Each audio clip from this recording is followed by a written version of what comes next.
ఎక్కడైనా ఈయన వచ్చిన తర్వాత జగనన్న వచ్చిన తర్వాత పల్లెటూర్లలో ఏ కాగితం తీసుకొని బయటికి పోవటం ఆఫీస్ చుట్టూ పోవటంలే ఇంటికే వస్తుంది. పల్లెటూర్లు ఇది వరకు టౌన్లకు వచ్చి మేము కాగితాలు తీసుకొని తిరిగి తిరిగి తిరిగి తిరిగి అన్ను పట్టినాం. ఆకలయ్యి మంచిలు తప్పికయి అల్లాడిపోయినాం.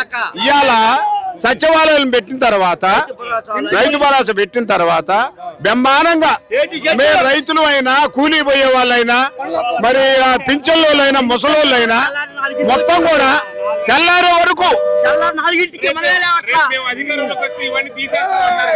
వాళ్ళు రాలేరుగా వాళ్ళు రాలేరండి.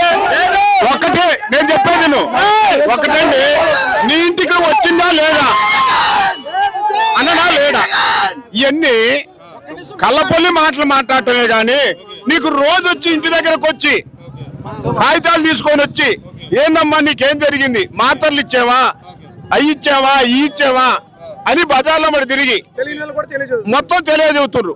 ఇప్పుడు ఇక్కడ వరికి సెల ఈ ప్రాజెక్ట్ మొదలవుతుంది, రైతులు మంచి జరిగింది, బ్రహ్మాండం జరుగుద్ది.